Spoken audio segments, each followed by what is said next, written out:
Hi guys, welcome back to C S reacts.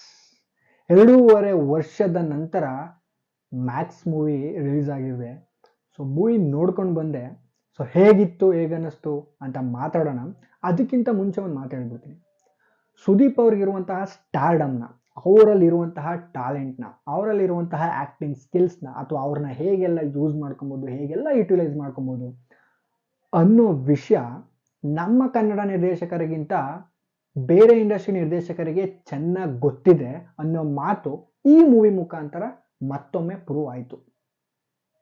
Kannada directors ಸ್ವಲ್ಪ ಸುದೀಪ್ ಅವ್ರನ್ನ ಹೇಗೆಲ್ಲ ಯೂಸ್ ಮಾಡ್ಕೊಬೋದು ಅನ್ನೋದನ್ನ ಮತ್ತೆ ಮ್ಯಾಕ್ಸ್ ಮೂವಿ ನೋಡಿ ಆದರೂ ಕಲೀರಿ ಅಂತ ಹೇಳೋದಕ್ಕೆ ಇಷ್ಟಪಡ್ತೀನಿ.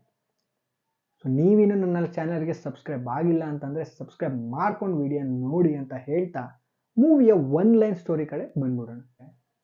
ಅರ್ಜುನ್ ಮಹಾಕ್ಷಯ್ ಅಲಿಯಾಸ್ ಮ್ಯಾಕ್ಸ್ ಈ ಪೊಲೀಸ್ ಇನ್ಸ್ಪೆಕ್ಟರ್ ಈ ಹಿಂದೆ ತುಂಬ ಸಲ ಸಸ್ಪೆಂಡ್ ಆಗಿದ್ದಾರೆ ಅವ್ರು ಮಾಡಿದ್ದಂತಹ ಕೆಲಸಗಳಿಗೆ. ಸೊ ಇವಾಗ ಡ್ಯೂಟಿಗೆ ಮತ್ತೆ ಜಾಯಿನ್ ಆಗುವಂತಹ ಟೈಮ್ ಬಂದಿದೆ. ಬಟ್ ಜಾಯ್ನಿಂಗ್ ಆಗಬೇಕಾಗಿರುವಂಥದ್ದು ಮಾರ್ನಿಂಗು. ಬಟ್ ಯಾಕೆ ನೈಟ್ ಪೊಲೀಸ್ ಸ್ಟೇಷನ್ಗೆ ವಿಸಿಟ್ ಮಾಡ್ತಾರೆ? ಆ ನೈಟ್ ಪೊಲೀಸ್ ಸ್ಟೇಷನ್ ಒಳಗಡೆ ಏನೇನೆಲ್ಲ ಘಟನೆ ನಡೀತು, ಅದರ ನಂತರ ಹೀರೋಗೂ ಗ್ಯಾಂಗ್ಗೂ ವಿಲನ್ಗೂ ಏನೇನೆಲ್ಲ ಆಯಿತು, ಅದನ್ನೆಲ್ಲ ದಾಟಿ ಕತೆ ಹೇಗೆ ಮುಂದೆ ಹೋಗುತ್ತೆ ಅನ್ನೋದೇ ಈ ಮೂವಿಯ one line story. Pure mass, pure madness. ನನ್ನ ಪ್ರಕಾರ ಕಿಚ್ಚ ಸುದೀಪ್ ಅವರ one of the best action oriented movie. ಹೌದು, ಮಾಸ್ ಮೂವೀಸ್ಗಳನ್ನ ಈ ಹಿಂದೆ ತುಂಬ ಮಾಡಿದ್ದಾರೆ, ಬಟ್ ಮ್ಯಾಕ್ಸ್ ಮೂವಿ ಎಲ್ಲೋ ಒಂದು ತೂಕ ಜಾಸ್ತಿ ಅಂತ ನನಗನ್ನಿಸ್ತು. ಡೈಲಾಗ್ ಡೆಲಿವರಿ ಅಂತೂ ಒಂದು ಅದ್ಭುತವಾಗಿತ್ತು. ಆ ಕೋಪ, ಆ ಸ್ವಾಗು, ಅವರ ಆ್ಯಟಿಟ್ಯೂಡು ಪ್ರತಿಯೊಂದು ಕೂಡ ನೋಡೋಂಥ ನಮಗೆ ಒಂಥರ ಮೈ ರೋಮಾಂಚನ ಆಗುವಂಥದ್ದು. ಗೂಸ್ ಬಂಪ್ಸ್ ಮೂಮೆಂಟ್ಸ್ಗಳು, ಸೀಟ್ ಎಡ್ಜ್ ಮೂಮೆಂಟ್ಸ್ಗಳು, ಆಮೇಲೆ ಆ ಸಸ್ಪೆನ್ಸು, ಆ ಥ್ರಿಲ್ಲು, ಆ ಟ್ವಿಸ್ಟ್ಗಳು, ಸೊ ಎಲ್ಲ ಕೂಡ ಪರ್ಫೆಕ್ಟ್ ಆಗಿತ್ತು ಅಂತ ಹೇಳೋದಕ್ಕೆ ಇಷ್ಟಪಡ್ತೀನಿ. ಸೊ ಇದಕ್ಕಿಂತ ಫಸ್ಟ್ ಆಫ್ ಆಲ್ ನಾನು ಡೈರೆಕ್ಟರ್ ಬಗ್ಗೆ ಮಾತಾಡಲೇಬೇಕು. ಸೊ ಈ ಡೈರೆಕ್ಟರ್ ಬಂದು ತಮಿಳ್ನವರು, ವಿಜಯ್ ಕಾರ್ತಿಕೇಯನ್ ಅಂತ. ಸೊ ಈ ವ್ಯಕ್ತಿಯ ಮೊದಲ ಮೂವಿ ವಿತ್ ಕನ್ನಡದ ಬಿಗ್ ಸೂಪರ್ ಸ್ಟಾರು. ಆಲ್ರೆಡಿ ಈ ಹಿಂದೆ ಸುದೀಪ್ ಅವ್ರದ್ದು ಒಂದಷ್ಟು ಮೂವೀಸ್ಗಳು ನಿಮಗೆ ಮಿಕ್ಸ್ಡ್ ರಿವ್ಯೂ ಬಂದಿತ್ತು ಎಲ್ಲ ಕಡೆ. ಅಂದರೆ ಈ ಕಡೆ ಪಾಸಿಟಿವ್ ಕೂಡ ಅಲ್ಲ, ಈ ಕಡೆ ನೆಗೆಟಿವ್ ಕೂಡ ಅಲ್ಲ, ಮಿಕ್ಸ್ಡ್ ರಿವ್ಯೂಸ್ಗಳನ್ನ ಪಡ್ಕೊಂಡಿತ್ತು ಇವರ ಈ ಹಿಂದಿನ ಕೆಲವೊಂದಷ್ಟು ಮೂವೀಸ್ಗಳು, ಅದು ಸತ್ಯ.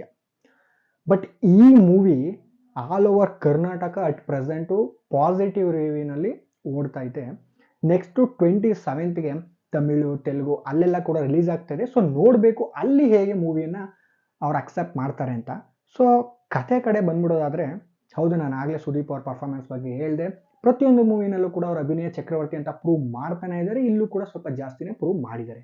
ಡೈರೆಕ್ಟರು ಕೂಡ ಅಷ್ಟೇ. ಸ್ಟೋರಿ ಅಂದರೆ ನೀವು ತಮಿಳಿನ ಕೈದಿ ಮೂವಿನ ನೋಡಿರ್ತೀರ. ಸೊ ಆ ಮೂವಿಯನ್ನು ನೋಡಿ ಮ್ಯಾಕ್ಸ್ ಮೂವಿ ನೋಡೋದಕ್ಕೆ ಬಂದರೆ ಸೊ ನಿಮ್ಗನ್ಸುತ್ತೆ ಅಲ್ಲಿನ ಶಾಡೋ ಮೀನ್ಸ್ ಅಲ್ಲಿಂದ ಇನ್ಸ್ಪೈರ್ ಆಗಿ ಈ ಮೂವಿಯನ್ನು ಮಾಡಿದ್ದಾರೆ ಅಂತ ನೋಡುವಂತಹ ನಮ್ಗಳಿಗೆ ಅನಿಸುತ್ತೆ. It's common.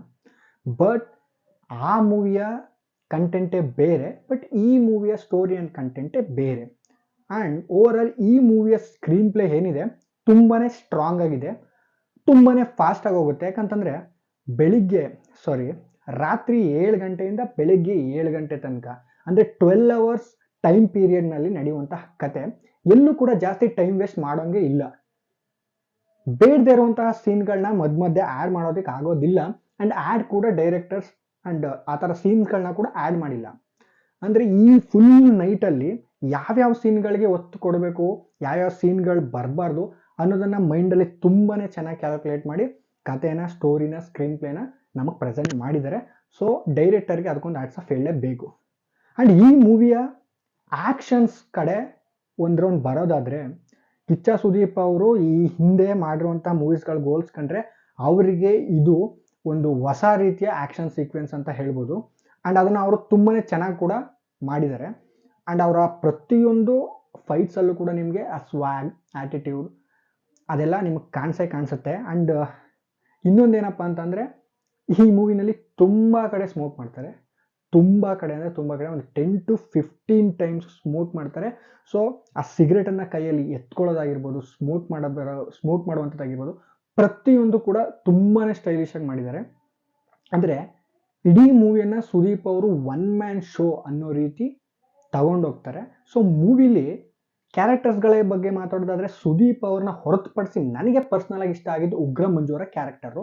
ಸೊ ಈ ಕ್ಯಾರೆಕ್ಟರು ಎಗರಾಡುತ್ತೆ, ಕಿರ್ಚಾಡುತ್ತೆ, ಅರ್ಚಾಡುತ್ತೆ, ಕೆಲವೊಂದು ಕಡೆ ಇರಿಟೇಟ್ ಕೂಡ ಮಾಡುತ್ತೆ. ಬಟ್ ಈ ಕ್ಯಾರೆಕ್ಟರ್ ನಿಮಗೂ ಕೂಡ ಇಷ್ಟ ಆಗಿರ್ಬೋದು. ನನಗಂತೂ ಪರ್ಸ್ನಲ್ ಆಗಿ ತುಂಬಾ ಇಷ್ಟ ಆಯಿತು. ಆ್ಯಂಡ್ ವರಲಕ್ಷ್ಮಿ ಅವರ ಕ್ಯಾರೆಕ್ಟರ್, ಮೂವಿಯಲ್ಲಿ ಅವರ ಕ್ಯಾರೆಕ್ಟರ್ ನೇಮ್ ಬಂದು ರೂಪ. ಸೊ ಅವ್ರ ಕ್ಯಾರೆಕ್ಟರು ಫಸ್ಟ್ ಹಾಫ್ ಅಲ್ಲಿ ತುಂಬಾ ಬಿಲ್ಡಪ್ ಕೊಡ್ತಾರೆ, ತುಂಬಾ ಇಂಟ್ರೆಸ್ಟಿಂಗ್ ಅಂತ ಕೂಡ ಅನಿಸುತ್ತೆ. ಬಟ್ ಸೆಕೆಂಡ್ ಹಾಫ್ ಆ ಕ್ಯಾರೆಕ್ಟರ್ ಡಮ್ಮಿ ಅಂತ ಅನ್ನಿಸ್ತು. ಇದು ಇವರ ನೆಗೆಟಿವ್. ಇನ್ನೊಂದು ಕ್ಯಾರೆಕ್ಟರ್ ಬಗ್ಗೆ ಬರೋದಾದರೆ Sunil, Telugu actor, the main villain in this movie. So ಇವ್ರು ಏನಪ್ಪ ಕತೆ ಅಂತಂದರೆ, ಜಸ್ಟ್ ಫೋನ್ ತೆಗಿ ಹುಡುಗರು ಕಳಿಸು, ಫೋನ್ ತೆಗಿ ಗ್ಯಾಂಗ್ ಕಳಿಸು, ಇಷ್ಟು ಬಿಟ್ಟು ಈ ಕ್ಯಾರೆಕ್ಟರ್ ಏನೂ ಕೂಡ ಮಾಡೋದಿಲ್ಲ. ಈ ಕ್ಯಾರೆಕ್ಟರ್ಗೆ ವಾವ್ ಅನ್ಸೋ ಎಲಿಮೆಂಟ್ ಏನೂ ಕೂಡ ಈ ಕ್ಯಾರೆಕ್ಟರ್ಗೆ ಬರ್ಕೊಂಡಿಲ್ಲ ಡೈರೆಕ್ಟರ್ಸು. ಆ್ಯಂಡ್ ಹೀರೋಗೆ ಟಕ್ಕರ್ ಕೊಡುವಂತಹ ಕೆಲಸಗಳಾಗಿರ್ಬೋದು, ಟಕ್ಕರ್ ಕೊಡುವಂಥ ಸೀನ್ಸ್ಗಳಾಗಿರ್ಬೋದು ಎಲ್ಲೂ ನೋಡೋದಕ್ಕೆ ಸಿಗೋದಿಲ್ಲ. ಜಸ್ಟ್ ಹುಡುಗರನ್ನ ಕಳ್ಸೋದು ಅಷ್ಟೇ ಈ ಕ್ಯಾರೆಕ್ಟರ್ನ ಕೆಲಸ ಆಗಿರುತ್ತೆ. ಸೊ ಮೂವಿಯಲ್ಲಿ ನನಗೆ ನೆಗೆಟಿವ್ ಅನಿಸಿದ್ದ ವಿಷಯ ಏನಪ್ಪ ಅಂತಂದರೆ, ಈಗ 2 ಕ್ಯಾರೆಕ್ಟರ್ಗಳನ್ನ ಇನ್ನೂ ಚೆನ್ನಾಗಿ ಎಸ್ಟಾಬ್ಲಿಷ್ ಮಾಡ್ಬೋದಾಗಿತ್ತು ಅಂತ ನನಗೆ ಪರ್ಸ್ನಲ್ ಆಗಿ ಅನ್ನಿಸ್ತು. ನನಗೆ ಪರ್ಸ್ನಲ್ ಆಗಿ ಮೂವಿ ತುಂಬಾ ಸ್ಯಾಟಿಸ್ಫೈ ಆಯಿತು. ಕೆಲವೊಂದಷ್ಟು ಚಿಕ್ಕ ಪುಟ್ಟ ನೆಗೆಟಿವ್ಗಳು ಬಿಟ್ಟರೆ ಬೇರೆ ಏನು ಅಂಥದ್ದೇನು ನೆಗೆಟಿವ್ಸ್ ಇಲ್ಲ. ಫ್ಯಾಮಿಲಿ ಆಡಿಯನ್ಸ್ ನೋಡ್ಬೋದಂದರೆ ನೋಡ್ಬೋದು ಖಂಡಿತವಾಗಿ. ಫ್ಯಾನ್ಸ್ ಅಂತೂ ಅವ್ರಿಗೆ ಅಂತ ಮಾಡಿರುವಂತಹ ಮೂವಿ ಇದು, ಅವ್ರು ನೋಡ್ತಾರೆ. ಸೊ ಇದಾಗಿತ್ತು ಇವತ್ತಿನ ಮೂವಿಯ ರಿವ್ಯೂ. ಸೊ ಮ್ಯಾಕ್ಸ್ ಮೂವಿ ಹೇಗಿತ್ತು ಅಂತ ಕಮೆಂಟ್ ಮಾಡಿ, ನಿಮ್ಗೇನೇನು ಇಷ್ಟ ಆಯಿತು ಅನ್ನೋದನ್ನು ಕೂಡ ಕಮೆಂಟ್ ಮಾಡಿ ಅಂತ ಹೇಳ್ತಾ, ಸೊ ಸಿಗೋಣ ಮತ್ತೆ ಮುಂದಿನ ವಿಡಿಯೋದಲ್ಲಿ. ಅಲ್ಲಿವರೆಗೂ ಟೇಕ್ ಕೇರ್, ಬಾಯ್.